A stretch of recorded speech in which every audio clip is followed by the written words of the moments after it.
Hello hunters, and welcome back to Super Fan Natural. Guys, Halloween has always been my favorite holiday.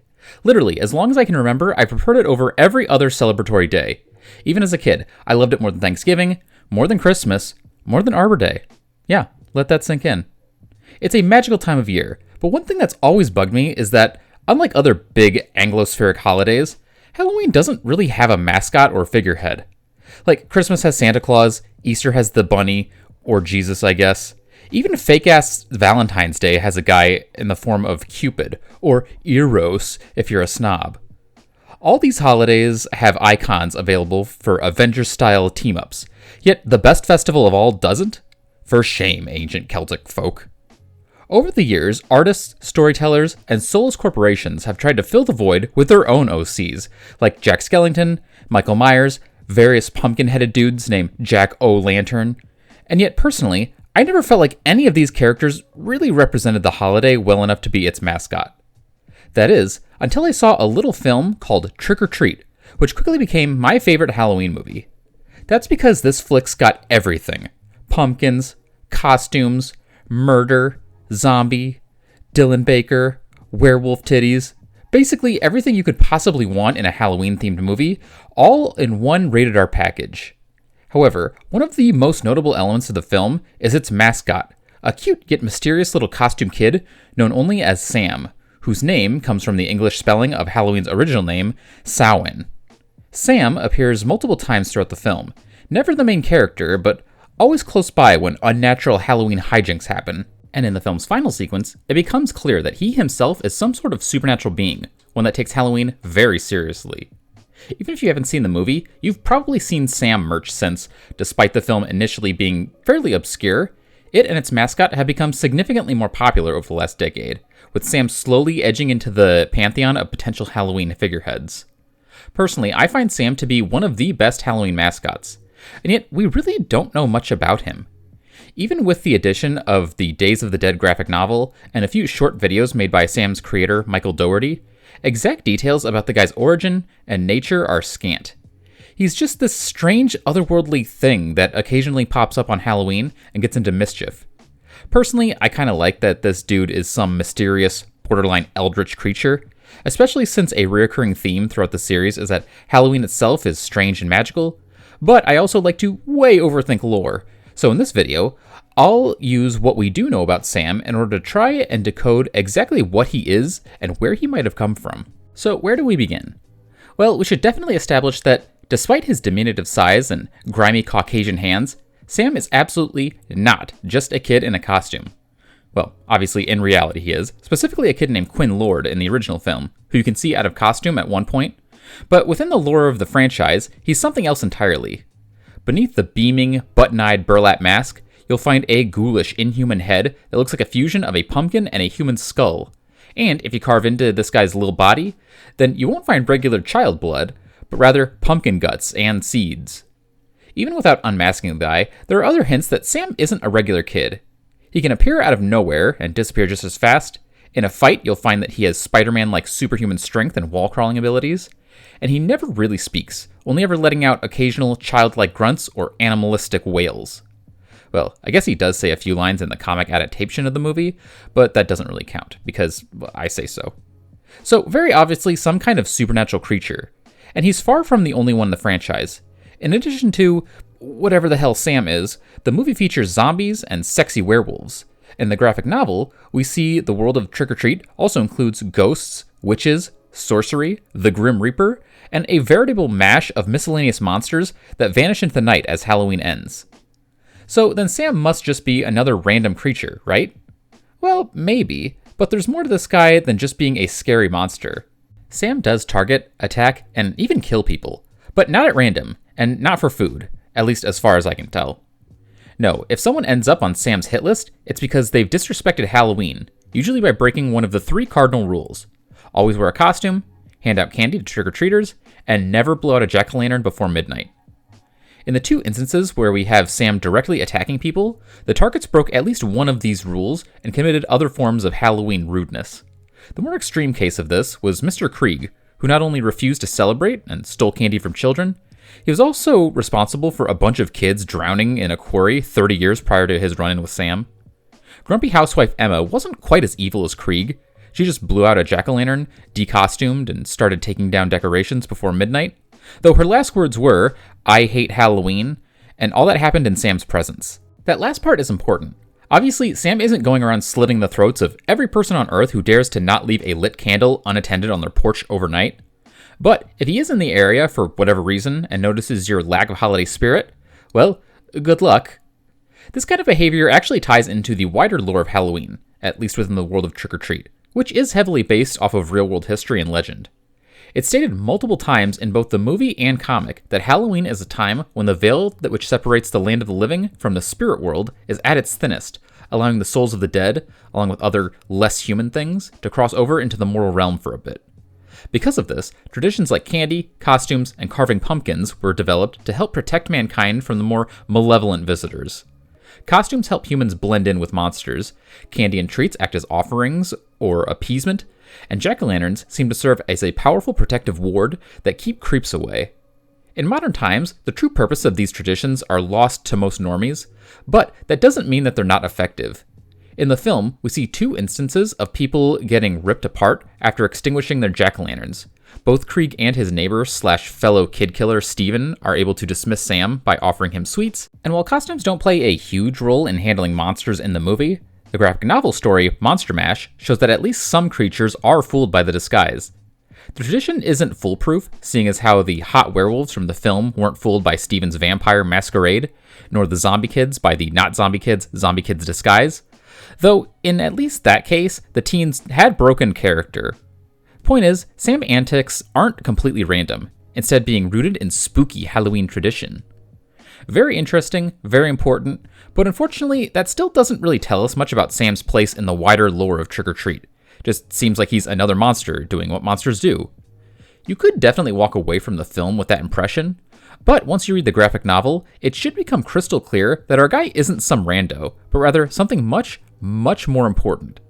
Since I'm sure many of my viewers haven't read the comic, I'll briefly describe what happens there, but you should definitely still read it yourself.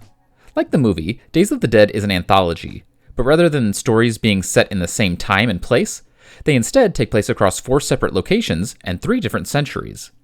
Seeds, set in 1640s England, follows a Christian soldier named Thomas as his faith is challenged by a pagan witch named Bridget, who's been held prisoner by Thomas's company. The story focuses heavily on Bridget educating Tom about her people's beliefs, showing him that rather than eating babies and worshipping Satan, they instead believe that life is sacred and brimming with magic. As Thomas begins to sway towards Bridget's side, he's unknowingly visited by Sam, which shows us that Sam is capable of appearing outside of Halloween night. Eventually, Thomas falls deathly ill, and Bridget chooses to heal him with magic drawn from a pumpkin instantly grown from a single seed watered by her witch blood. Bridget begs Thomas to take the pumpkin and its magic to the New World, but ultimately, the pair are captured and burned before that can happen. However, as the two are going up in flames, Bridget sees a vision of Sam and rejoices that her prayers have been answered. The next day, we see that, while the pumpkin was smashed, a young girl picks up one of its seeds and takes it with her to North America. The next story, Corn Maiden, is set in 1863 Illinois, where a young settler girl named Sarah meets an unspecified Native American tribe and learns about their beliefs. While the natives don't celebrate Halloween, they do recognize the ability for spirits, both good and bad, to cross over during that time of year, and they celebrate/protect themselves with their own traditions. The tribe holds great respect for a legendary figure known as the Corn Maiden, who was allegedly granted incredible powers of life and fertility by the tribe's gods. The maiden is believed to have been the servant of another entity known as the Great Autumn Spirit, and eventually, we learn that this is actually the tribe's name for Sam.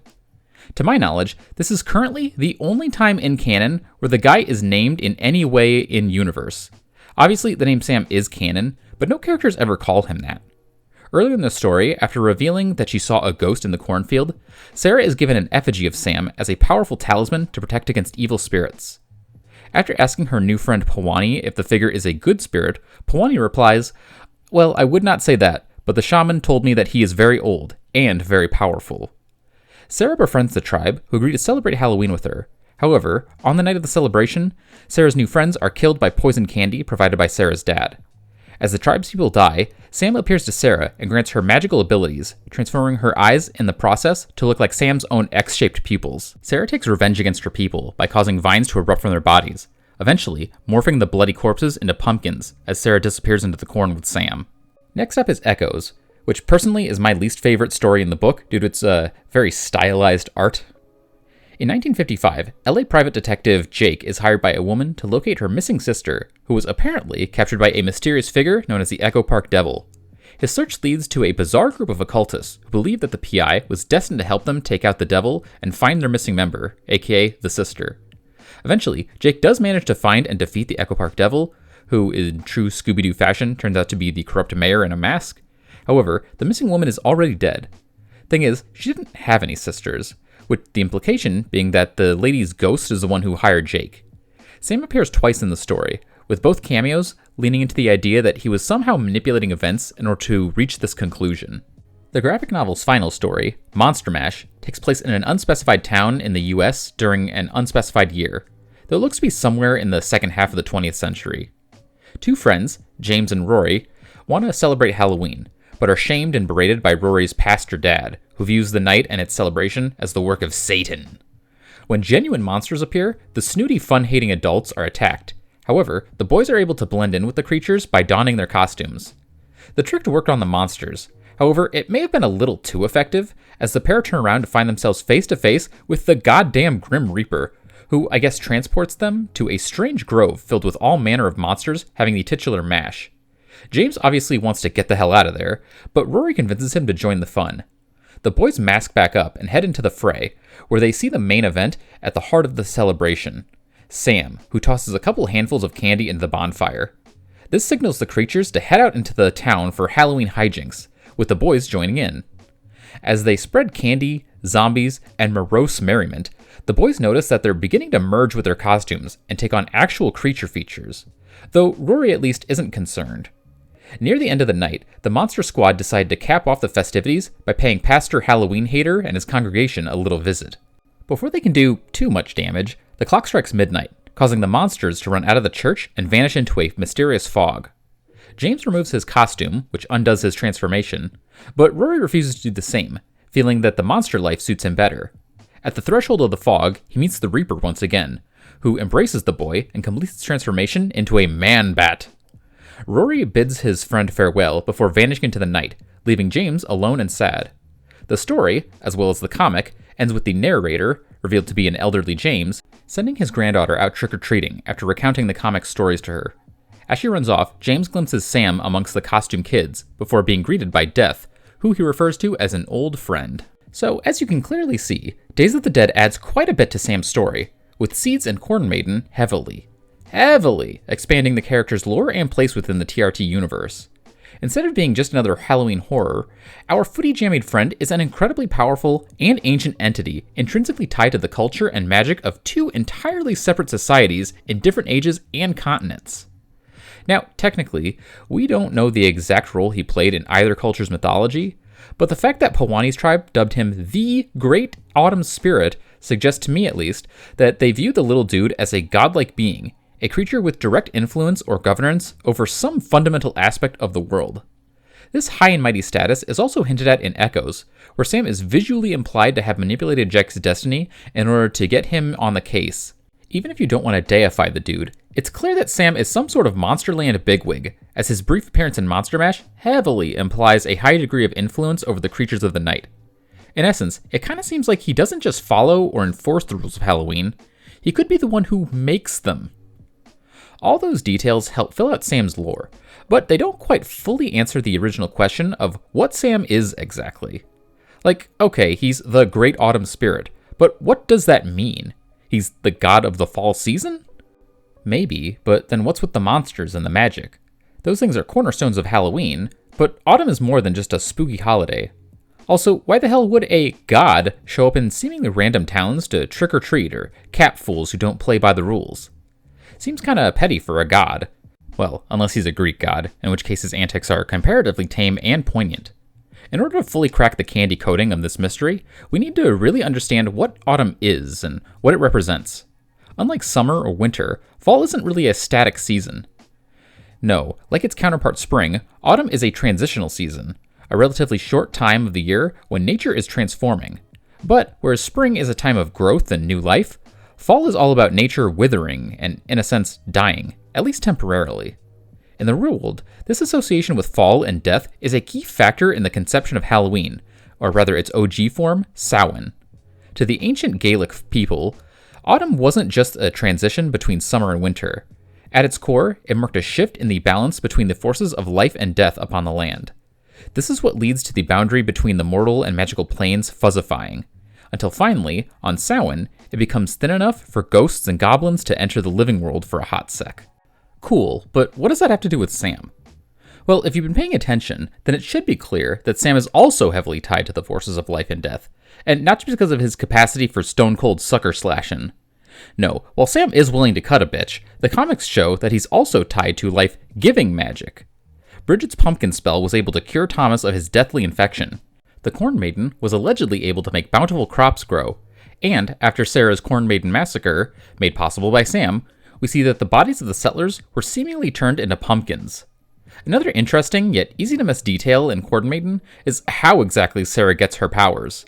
Yes, Sam seems to be the one who grants them, but he doesn't just snap his fingers and presto, plant powers. No, if you look closely, you'll notice that the power seems to come from this weird steam flowing from the mouths of the dead natives, almost as if to say that Sam drew out the last of their life force and channeled into Sarah in order to fuel the magic. It could also be the poison being pulled out and returned to the white men, but we also see something similar from Bridget. Her pumpkin magic releases some sort of mystic mist, which she breathes in and later transfers to Thomas. Also, in the movie, Sam is likely the one who necromanced the gaggle of zombie kids, which is kind of the ultimate manipulation of life. Basically, it should be pretty damn clear that Sam has quite a bit of influence over the cycle and flow of life and death. Now, I know what some of you are thinking, but personally, I don't think that Sam is death itself. In the final pages of Monster Mash, we see both Sam and what appears to be the Grim Reaper in the same place at the same time. And based on how this is framed, it really seems like the implication is that they're two separate entities. Still, the connection between the two is undeniable. Not only do they both appear in the same place at the same time, earlier in the story, it seems like Death is the one who brings the boys to Sam's party. Factor in all the stuff we just talked about regarding Sam, and there just has to be some sort of relationship between the two. I definitely think so, and we can theorize about that in a minute, but first we've got to talk a bit more about Grimm himself, because his appearance in Monster Mash may hold the key to solving another TRT mystery. What the hell's up with this other world we keep hearing about? Like, the concept of some other realm bleeding into the living world on Halloween is pretty important to the lore of Trick or Treat, yet specific details about the place are pretty sparse. Apparently, it's where ghosts, monsters, and dark spirits come from, but do they all come from the same place? If so, then is it the afterlife? Spirit world? Hell? Also, Sam is referred to as a spirit, but so are human ghosts, so are dark spirits ghosts or monsters? What's going on here? We don't have nearly enough details to map out a full cosmological system a la Supernatural, but we do get a pretty hefty hint through the transformation of James and Rory. The boys begin taking on monster features after joining the Monster Mash. However, Rory doesn't go full man-bat until after literally embracing death. Thematically, this represents Rory rejecting his current identity in favor of one that better suits him, but textually, this kid accepted the cold embrace of death and was reborn as a monster. I've always interpreted this to mean that Rory wasn't an isolated incident. At least some of the other monsters we see were also humans transformed by Halloween magic. That in and of itself could be a whole discussion, but for now, the part I want to focus on is the fact that it appears to establish the connection between capital D death and the seemingly physical monsters that come out on Halloween. This is important because it could be taken as evidence that monsters like werewolves, vampires, and tentacled flesh beasts come from the same dimension as souls of the dead humans. It's not 100% proof, though I will point out that there appears to be ghosts partying with the other monsters.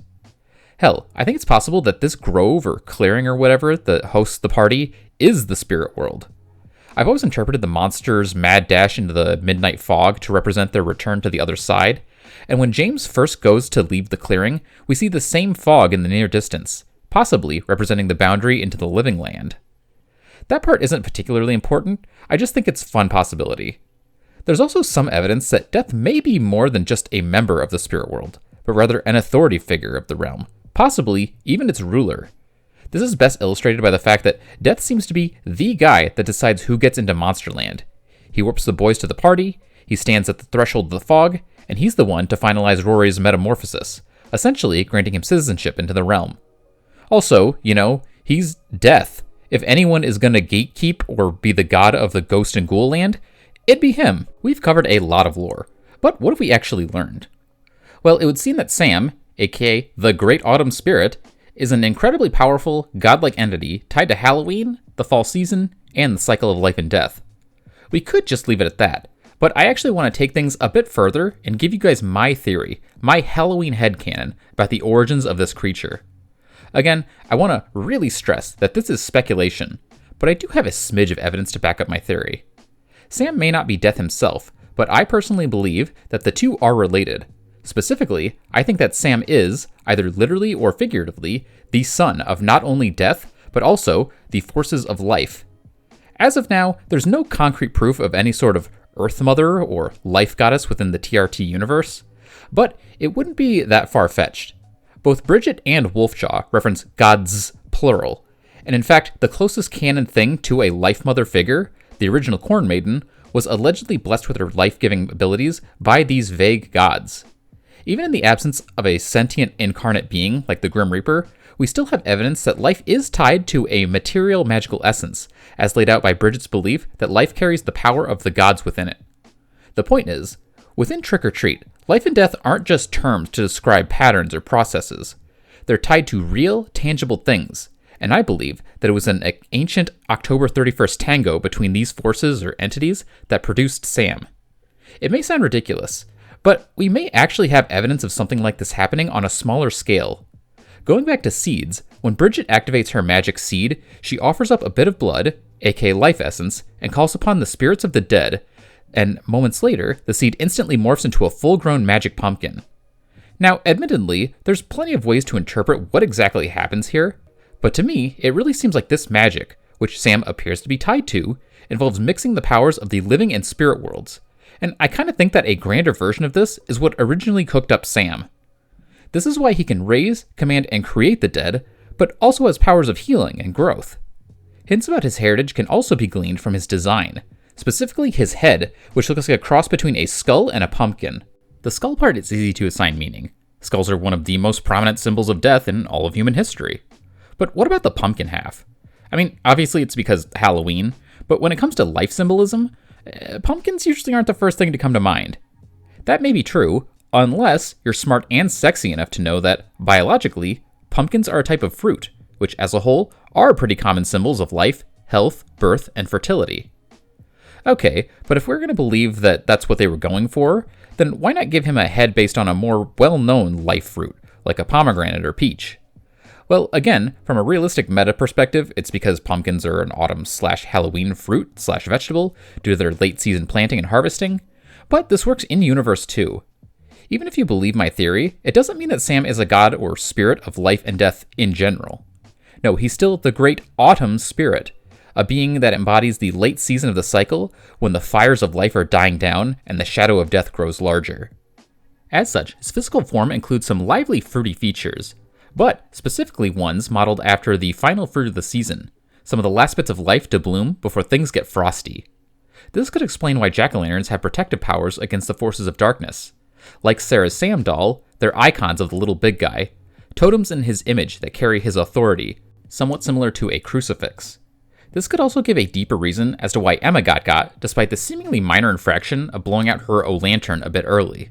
She was disrespecting a holy image, and she just so happened to do it right in front of the god in question. Like, Jesus probably wouldn't kill someone for snapping a crucifix in front of him, but his Old Testament dad/self definitely would, as would many of the petty pagan gods of antiquity. Honestly, I think that's a pretty good way to look at Sam. He's an old school deity, one who's not exactly evil, but who also isn't perfect nicey nice good. On the one hand, he'll dish out life-giving magic to people on occasion. He lets and sometimes helps the souls of the dead come back for comfort or closure, and he gives mankind tricks and tools to protect themselves from the wrath of evil spirits that cross over during his night. On the other hand, he allows said monsters to come over in the first place, and in some cases, summoning them himself. And he'll personally rip you apart if the mood strikes him right and you're not taking the proper precautions. He's tricky, mischievous, and can be very dangerous, but he's also pretty easy to appease, and under the right circumstances, can even be playful and fun.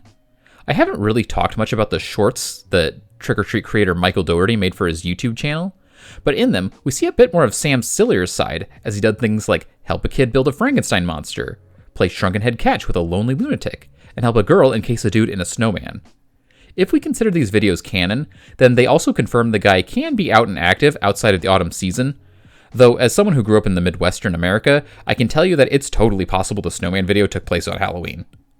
Point is, based on everything we've seen from Sam, I can't help but see him as a little deity, a fun-sized god born of the Halloween union of the living and spirit worlds, who represents the time of year when said worlds collide, causing things to get dark and spooky.